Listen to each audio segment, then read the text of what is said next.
오늘 예배 자리에 넣으신 우리 함양교회 성도님들, 그리고 또 예배를 마치고 이 한 주간을 살아가실 여러분 모두에게 선한 목자이신 주님의 인도하심이 항상 함께 하시길 주님의 이름으로 축복합니다. 복음은 좋은 소식입니다.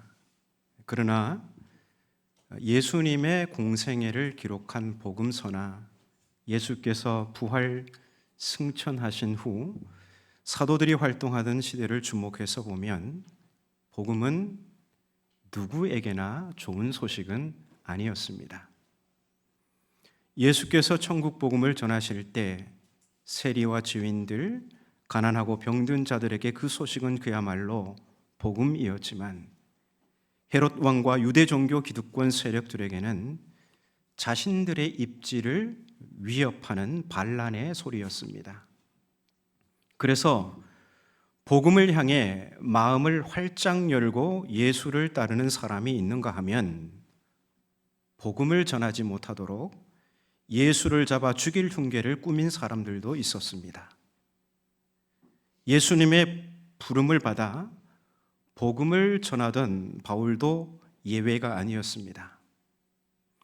할례를 배제하는 바울의 복음은 이방인들에게는 기쁜 소식이었지만 할례를 고수하는 유대교 신자들에게는 그들의 신념에 도전하는 이단의 목소리였습니다. 왜냐하면 유대인에게 있어서 할례는 구원받을 하나님의 백성과 심판받을 이방 죄인을 선명하게 구분하는 경계표이기 때문입니다. 그런데 바울의 복음은 이 경계표인 할례를 무시하고 허무는 내용이었습니다. 그리스도 예수 안에서는 할례를 받은 유대인이나 할례를 받지 않은 이방인 모두가 하나님의 구원을 상속할 동등한 하나님의 자녀다. 유대인이든 이방인이든 모두 예수 그리스도를 믿음으로 구원받는다. 이게 바울의 복음이었죠. 1세기 당시 유대인들이 사람을 바라보는 관점은 하나님의 백성 유대인과 이방 죄인이었습니다. 할례는 이 구분을 명확히 하는 것이고 이를 통해 자신들이 우월한 지위에 있음을 자랑했습니다. 이게 유대인의 자부심이었습니다. 그런데 바울의 복음은 이 유대인의 자부심을 가차없이 허물어 버립니다. 그래서 바울은 복음을 전하는 내내 불가피하게 할례 문제로 촉발되는 논쟁과 위협에 휩싸이게 됩니다. 바울이 복음을 전할 때 이 할례를 옹호했다면 이방인들, 당신들 예수도 믿지만 할례도 받아 이렇게 했다면 그의 복음 사역은 순탄했을 것입니다. 하지만 바울이 위험을 무릅쓰고 할례와 맞섰던 것은 그럴 만한 이유가 있었던 것입니다. 당시 할례는 복음을 변질시켰고 사랑의 모임이 되어야 할 교회 공동체를 차별과 경쟁과 갈등의 소용돌이로 몰아넣었습니다. 그래서 바울의 복음은 불가분 할례의 자폐성을 허무는데 노력을 기울일 수밖에 없었습니다. 할례에 대한 바울의 입장이 두 가지였죠. 할례 받으면 끝장이야. 그리고 다른 입장은 할례? 그거 받아도 되고 안 받아도 되는데? 할례 받으면 끝장이야. 이 같은 극단적인 입장과 또 할례 받아도 되고 안 받아도 돼. 또 뭔가 온건한 입장. 이 두 입장을 우리가 지난 주에 한번 살펴보았는데요. 다시 한번 상기하면 할례 받으면 끝장이야. 이 같은 극단적인 입장은 할례가 복음의 진리를 훼손하고 나아가 교회 공동체를 망가뜨리는 위기의 원흉으로 작용할 때의 주장입니다. 그리고 할례 그 해도 그만이고 안 해도 그만이야. 이 같은 다소 온건적인 입장은 원론적으로 할례는 복음의 진리를 훼손하는 교리적인 어떤 독소가 있는 게 아닙니다. 할례는 본디 인간이 하나님의 백성이 되는 것은 오직 하나님의 선행적 선택이다. 이 복음의 진리를 육체에 새기는 표식에 지나지 않습니다. 다시 한번 말씀드릴까요? 할례는 난지 며칠 만에 행하죠? 8일 만에. 그런데 그 고대 사이에 아이들이 태어나면 죽는 일이 비일비재했습니다. 그래서 태어나면 아이가 정말 살 것인지 죽을 것인지 한 7일 동안 지켜봅니다.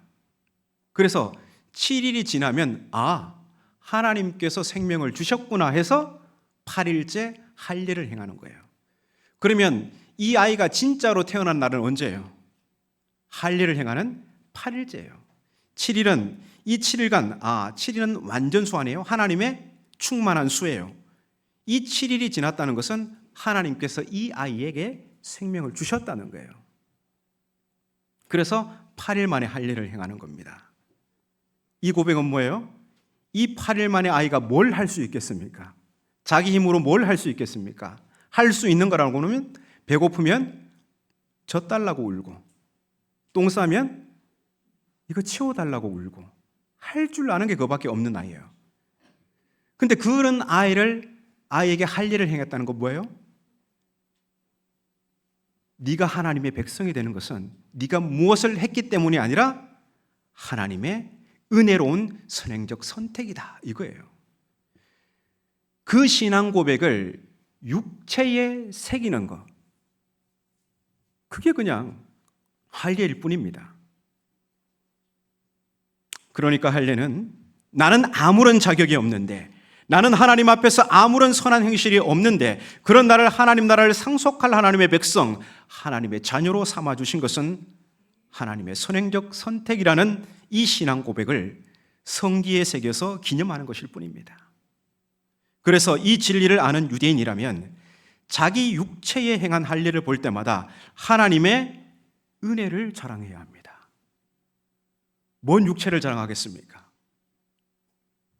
이렇듯 할례는 그 자체로 사람을 하나님의 백성이 되게 하는 능력도 없고, 복음의 진리를 훼손하는 교리적 독소도 원론적으로는 거기에 없습니다. 그래서 바울은 말하죠. 6절에서 그리스도 예수 안에서는 할례나 무할례나 효력이 없으되 사랑으로서 역사하는 믿음뿐이니라. 할례는 애초부터 구원의 방편으로 주어진 것이 아닙니다. 그래서 할례는 해도 그만이고 안 해도 그만인 것입니다. 하지만 반드시 해야 할 것이 무엇이라고 5장 6절에서 말씀하죠? 사랑으로서 역사하는 믿음, 곧 사랑이라는 자태로 그 면모를 드러내는 믿음이라는 것입니다. 바로 이러한 믿음이 구원을 상속할 능력이 있는 것입니다. 하지만 거짓 교사들은 갈라디아 이방인 신자들에게 할례를 강요했습니다. 이 할례 여부가 구원받을 하나님의 백성과 심판받을 이방 죄인을 선명하게 구분하는 경계표라면서 그렇게 갈라디아 신자들을 현혹시켰습니다. 자, 이 같은 거짓에 선동된 갈라디아 신자들은 할례를 받고 유대인이 되려고 했고, 이렇게 할례 받은 이방인들은 할례 받지 않은 다른 동료들을 열등하게, 그리고 할례 받은 자신들은 우월하게 과시했습니다. 할례 여부로 나와 너, 우리와 너희를 구분하는 경계표가 생긴 것입니다. 예수님께서 십자가로 이걸 허무셨는데 다시 세우신 것입니다. 세운 것입니다. 그래서 바울은 말하죠. 너희가 다름질을 잘 하더니 누가 너희를 막아 진리를 순종하지 못하게 하더냐. 다름질을 잘한다는 것은 진리에 순종하는 것이죠. 진리에 순종한다는 것은 사랑으로서 역사하는 믿음, 곧 사랑이라는 행위로 그 자태를 드러내는 믿음입니다. 그러니까 갈라디아 신자들은 진리에 순종해서 사랑으로 서로를 섬기며 구원의 소망을 향해 잘 달려가고 있었습니다. 그런데 거짓 선동자들이 이 할례라는 장애물로 이 진리의 달리기를 가로막아 선 것입니다. 하지만 할례를 받고 유대인이 되어야 구원을 받는다는 거짓 선동자들의 가르침은 하나님으로부터 난 것이 아닙니다. 8절에 이렇게 말씀하죠. 그 권면은 너희를 부르신 이에게서 난 것이 아니니라. 할례를 구원의 필수 수단으로 가르치는 거짓 선동자들의 권면은 하나님에게서 난 게 아니라 그들 자신의 주장인 것입니다. 그러면서 바울이 9절에서 이렇게 말하죠. 적은 누룩이 온덩이에 퍼지느니라. 이 할례를 내세우는 거짓 선동자들의 주장이 별것 아닌 것처럼 보여요. 그렇죠? 이 사람들하고 내가 잘 지내면 나도 잘 지낼 수 있어요. 그래서 그래 할례? 이건 뭐 내가 이 정도는 내가 양보할 수 있지라고 전하면 요게 누룩처럼 적은 누룩이 온덩이에 퍼져서 나중에는 산만큼 크기가 되듯이 이 할례를 받아들이면 어떻게 될까요? 그 할례의 가르침이 교회 공동체에 누룩처럼 번져서 마침내 공동체를 망가뜨리는 결과를 가져온다는 것입니다. 그러면서 바울은 마치 잘못을 저지른 아이에게 꾸중을 한 후 엄마는 우리 아들이 잘할 줄 알아? 잘할 거라 믿어? 그러잖아요. 꾸중하고 그냥 그치십니까, 여러분은? 자녀들 그냥 막 혼낸 다음에 그리고 그냥 너는 안 돼 하고 그칩니까? 아니죠. 또 용기를 줘야 되잖아요. 우리 아들 잘할 줄로 믿어. 자, 이런 것처럼 갈라디아 신자들에게 말을 하죠. 나는 너희가 아무 다른 마음을 품지 아니할 줄을 주 안에서 확신하노라. 아이에게 꾸중만 하고 끝나면 안 되겠죠. 그렇게 되면 엄마는 더 이상 나를 신뢰하지 않아 라는 느낌을 아이에게 주게 되는 것이고 아이는 잘해보고자 하는 의욕을 상실하게 됩니다. 이렇듯 바울은 갈라디아 신자들을 꾸짖다가 갑자기 태도를 바꾸어서 나는 여러분들을 믿어요 라고 격려합니다. 그리고 그와는 대조적으로 갈라디아 신자들을 선동하는 거짓 선동자들에게는 심판을 선언합니다. 그러나 너희를 요동하게 하는 자는 누구든지 심판을 받으리라. 이 표현에는 거짓 선동자들에게서 갈라디아 신자들을 떼어놓으려는 바울의 의지가 강하게 엿보입니다. 여러분은 이제 잘할 줄로 믿습니다. 하지만 가만히 들어와서 복음을 변질시키고 교회를 혼란스럽게 만든 그 사람들은 천벌을 받을 것입니다. 아마 이 말을 들은 갈라디아 신자들은 이제라도 정신을 좀 차리자. 다시는 그들에게 속지 말자라고 했을 것입니다. 이어서 바울은 할례 때문에 힘겨웠던 자신의 복음 사역을 털어놓습니다. 형제들아, 내가 지금까지 할례를 전한다면 어찌하여 지금까지 박해를 받으리요? 그리하였으면 십자가의 걸림돌이 제거되었으리니. 이 말이죠. 내가 예수도 전하고 할례도 전했다면, 내가 십자가도 전하고 할례도 전했다면 이 고생하지 않았을 텐데. 할례는 바울이 복음을 전하는 내내 십자가의 걸림돌이었습니다. 십자가의 걸림돌이라는 말은 십자가가 고난에 나자빠지게 하는 돌불이라는 말입니다. 이게 무슨 말이에요, 이게? 십자가는 우리를 구원하는 능력인데 십자가가 바울을 고난의 돌불이에 넘어지게 하는, 고난에 나자빠지게 하는 그 돌불이었다고 하는 거예요. 왜 이런 말을 할까요? 십자가 복음만 전하니까 이 십자가 복음 때문에 바울은 고난을 당했다는 겁니다. 할례도 전했다면 얼마나 좋았을까요? 오늘날 설교자들이 성도들의 기호에 맞춰서 그렇게 설교를 하면 서로 좋겠죠. 서로 좋은 관계를 유지하고 오늘도 우리를 이렇게 붕 띄워주는 말씀을 하셨어. 우리의 기분을 좋게 이렇게 해주는 말씀을 하셨으면 이 원만한 관계가 유지됩니다. 그러나 바울의 복음은 우리의 삶을 물고 들어갑니다. 할례가 실제로 우리의 삶에서 복음의 진리를 훼손시키고 교회 공동체를 망가뜨리기 때문에 바울은 불가분 이 할례를 물고 들어갈 수밖에 없었습니다. 그로 인해서 박해를 받고 고난을 당하게 될지라도 바울은 이 할례가 문제가 있다는 것을 얘기하지 않을 수가 없었던 거죠. 그래서 바울은 12절에서 할례를 강요하는 거짓 교사들을 겨냥해서 아주 과격한 말을 내뱉습니다. 12절에 어떻게 됐을까요? 함께 읽어보겠습니다. 너희를 어지럽게 하는 자들은 스스로 베어버리기를 원하노라. 이게 무슨 말일까요? 자결하라는 말일까요? 너희를 어지럽게 하는 자들이 누구예요? 거짓 선동자들이죠. 거짓 교사들. 이 할례가 헬라어로 페리토메입니다. 페리토메. 페리라는 말은 둥글게라는 뜻입니다. 그러니까 페리토메는 뭐냐면 둥글게 자르다라는 뜻이에요. 할례는 남자 성기 행하는 거잖아요. 그러니까 둥글게 자르다는 게 할례예요.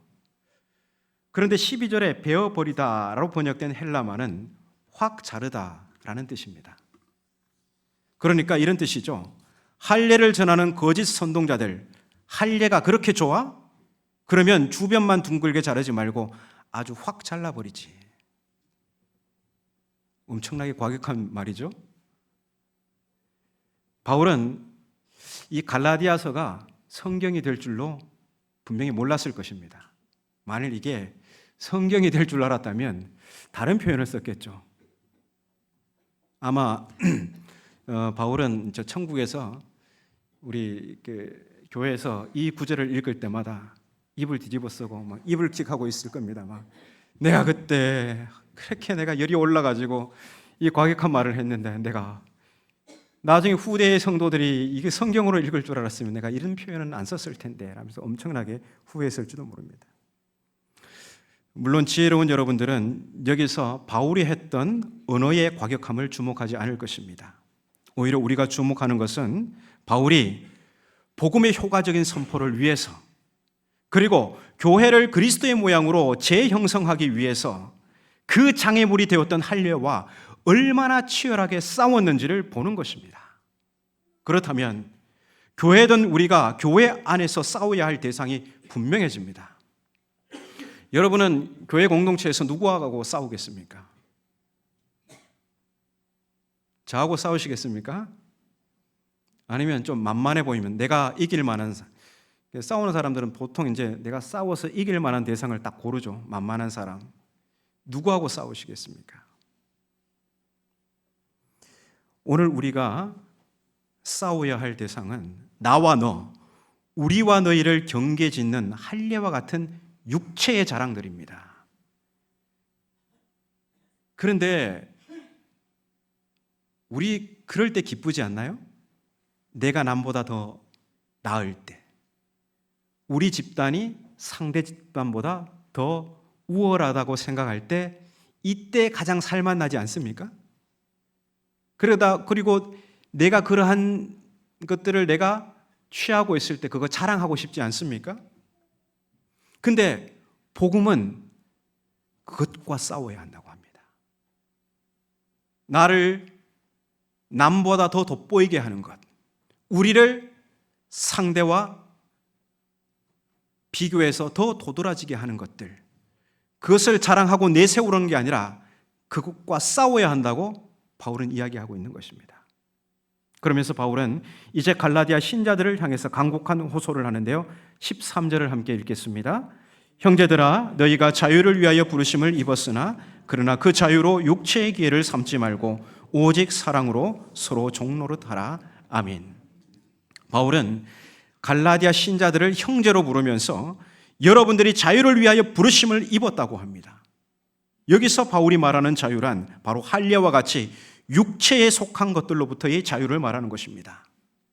구원의 능력이 없는 할례, 오히려 갈라디아 교회에서 차별과 갈등과 다툼을 조장하는 그런 육체에 속한 할례, 그런 할례와 같은 육체의 자랑들로부터 자유를 주시기 위해서 그리스도께서 우리에게 자기 생명을 내어주셨고 또한 성령을 주셨다고 하십니다. 그렇게 복음을 믿는 사람은 더 이상 나와 너, 우리와 너희를 구분하는 육체의 가치에 종속된 채 살지 않습니다. 복음의 사람은 할례와 같은 육체를 자랑하지 않습니다. 교회 안에서 학벌이나 사회적 지위를 자랑하지 않습니다. 가진 소유를 자랑하지 않습니다. 차량의 배기량도 아파트 평수도 자랑하지 않습니다. 심지어 직분도 자랑하지 않습니다. 만일 직분을 가지고 나와 너를 구분하여 내가 더 우월함을 내세운다면 은혜로 받은 그 직분은 자기 자랑의 훈장으로 생각했기 때문에 그 직분 또한 할례와 같이 육체에 지나지 않는다는 것입니다. 제가 이번에 임직받은 분들께 말씀드렸죠. 여러분들이 항존직으로 선출된 것은 다른 신앙의 동료들보다 더 뛰어나고 우월해서가 아니라 오히려 그냥 가만히 두면 이거 안 되겠다 싶어서 하나님께서 그 직분 안에 나는 멍에 속에 여러분을 가둔 것입니다.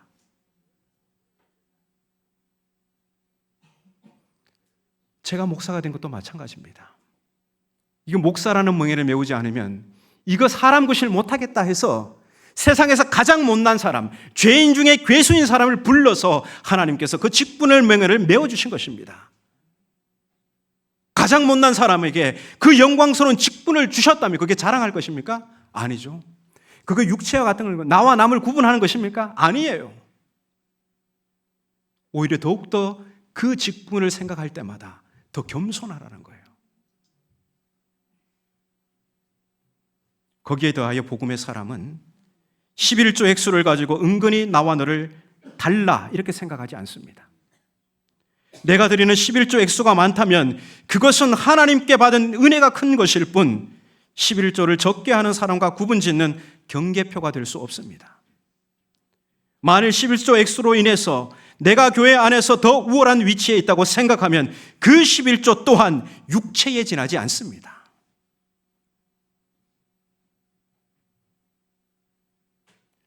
우리가 정말 경계해야 하는 것들은요, 우리가 소중하게 생각하는 것들이에요. 여러분 입장 바꿔서 한번 생각해 보세요. 여러분이 죄송합니다. 저도 포함할게요. 우리가 만약 마귀라면 어떻게 사람을 넘어뜨리겠습니까? 우리하고 상관없는 거 가지고 우리를 넘어뜨리겠습니까? 아니에요. 우리가 가장 소중하게 여기는 것들, 그것을 교묘하게 비틀어서 우리를 넘어뜨립니다. 저는 우리 성도님들의 자녀들이 열심히 공부해서 좋은 학교에 진학하기 바랍니다. 진심입니다. 사회에 진출해서 사회적 지위도 얻고 돈도 많이 벌기 원합니다. 좋은 차도 타고 좋은 집에 사는 것도 바랍니다. 항존직으로 선출되면 감사함으로 직분도 받으시고 하나님께서 소득으로 주신 열중 하나를 감사함으로 하나님께 드리시기 바랍니다. 저는 여러분과 여러분의 자녀들이 이렇게 되기를 바랍니다. 그러나 이 모든 것들은 예수 그리스도를 주로 믿는 공동체인 교회에서는 하나님의 은혜를 자랑하는 것일 뿐 나와 너, 우리와 너희를 구분짓는 경계표가 될 수는 없습니다. 학벌이 좋든 안 좋든, 사회적 지위가 높든 낮든, 가진 소유가 많든 적든, 세단을 타든 경차를 타든 45평에 살든 17평에 살든 항존직이든 임시직이든 그것은 구원에 아무런 효력이 없습니다. 오직 사랑으로서 역사하는 믿음, 이것이 교회 공동체가 추구해야 할 지고한 가치입니다. 그러므로 그리스도인의 자유란 우월함을 가시하며 차별과 갈등을 조장하는 육체에 종속된 삶에서 벗어나 내가 나를 아끼듯 타인을 아끼면서 사랑으로서 서로 종노릇하는 삶의 자태를 말하는 것입니다. 그리고 이러한 사랑의 삶이 곧 율법을 성취하는 것입니다. 왜냐하면 온 율법은 내 이웃 사랑하기를 내 자신같이 하라 하신 한 말씀에서 다 이루어졌기 때문입니다. 로마서의 표현대로라면 남을 사랑하는 자는 율법을 다 이루은 것이고 사랑은 율법의 완성인 것입니다. 이렇듯 그리스도인의 자유란 둘 사이에 혹은 두 집단 사이에 적대감을 해소하는 사랑을 기반으로 한 모든 태도와 행위를 가리킨다는 것입니다. 자유롭게 사는 삶은 이렇게 사랑하며 사는 삶이에요. 현대인들에게 사랑은 너무 많이 사용되면서 본질을 잃어버린 대표적인 단어입니다. 역설적으로 그만큼 그 본질을 되살려야 할 말이기도 한 것입니다. 왜냐하면 바울의 권면은 그저 바른 생활하라는 지침이 아니기 때문입니다. 사랑으로서 역사하는 믿음, 사랑으로 서로 종노릇하는 삶, 이것은 복음의 진리이고 이 진리에 순종하는 사람이 하나님 나라를 상속하는 것입니다. 반면 이 진리를 거부하고 육체의 열매를 맺으며 살아가는 자는 하나님의 나라를 상속받지 못합니다. 다시 말해서 구원이 취소된다는 것입니다. 바울은 5장 19절 이하에서 육체의 일들을 나열하면서 21절 말미에 이렇게 말합니다. 이런 일, 곧 육체의 가치에 종속된 일을 행하는 자는 하나님 나라를 상속받지 못할 것입니다.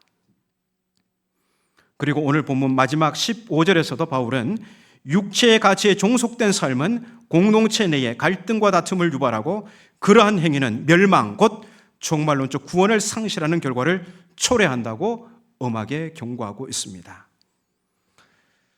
한 번 구원받으면 취소될 수 없다. 대중적 이 교리, 바울의 복음은 상당히 거리가 있습니다. 그래서 교리의 덮개를 벗겨내면 바울의 목소리가 생생하게 들릴 것입니다. 여러분은 육체의 욕망을 경계하는 이 바울의 복음 이야기가 굿뉴스로 들리십니까?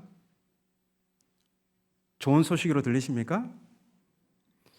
이거는 무조건 들려야 됩니다. 왜냐하면 우리가 하나님의 자녀가 된 것은 우리가 어떤 사회적 가치와 신분으로 획득한 게 아닙니다. 오직 예수 그리스도의 십자가의 은혜로 차별 없이 우리는 하나님의 자녀가 된 것이기 때문입니다. 우리의 육체의 욕망을 긍정해 주어 기분은 좋게 하지만 결코 구원을 줄 수 없는 거짓 복음이 아닌, 우리 육체의 욕망과 대립되지만 우리에게 영생을 약속하는 복음의 진리를 따라 사랑으로 서로 종노릇하며 그리스도 안에서 참 자유를 누리는 우리 모든 성도님 되시기를 주님의 이름으로 축복합니다. 함께